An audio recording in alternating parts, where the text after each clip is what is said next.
اعوذ باللہ من الشیطان الرجیم، بسم اللہ الرحمن الرحیم۔ السلام علیکم۔ آج بالخصوص میں اپنے چھاتیوں سے مخاطب ہوں۔ آج صبح سے سوشل میڈیا پر ایک ہلچل مچی ہوئی ہے۔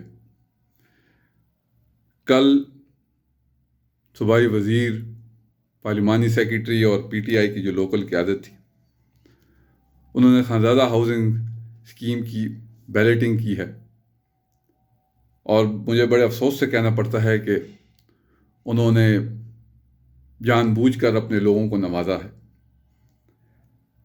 پنڈی کے ایک ہی خاندان کے 5 لوگوں کو نوازا گیا ہے۔ اسی طریقے سے چکوال اور جہلم کے لوگوں کو نوازا گیا ہے۔ یہ سراسر زیادتی ہے، اور میں سمجھتا ہوں کہ یہ چھچ کے غیور عوام کے حق پر ڈاکہ ہے۔ خانزادہ ہاؤسنگ اسکیم میں حق صرف اور صرف چھاچیوں کا ہے۔ یہ ہمارا ایک خواب تھا کہ خانزادہ ہاؤسنگ اسکیم میں چھچ کے جو غریب عوام ہیں ان کے گھر بنے، نہ کہ جو کروڑپتی ہیں پنڈی اور چکوال اور جہلم کے، ان کے یہاں رہائش گاہ ہوں۔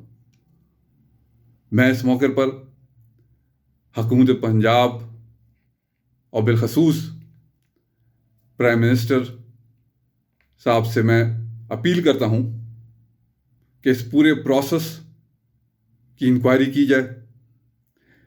اس میں جو ملوث ہیں ان کے نام سامنے لائے جائیں،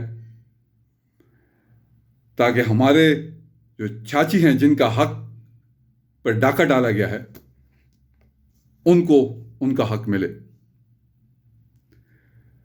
یہ وہی حکومت ہے جنہوں نے پورے پاکستان میں ووٹ پر ڈاکہ ڈالا، اور آج اسی حکومت کے نمائندوں نے چھچ کی سرزمین پر ڈاکہ ڈالا ہے، اور ہم ہر فورم پر اس موضوع پر اپنا احتجاج ریکارڈ کرائیں گے، اور جو چھاچی ہیں جن کا اصل ادھر جو حق بنتا تھا ان کو ہم ان کا حق دلائیں گے۔ اللہ تعالیٰ آپ سب کو اپنے امان میں رکھے۔ السلام علیکم۔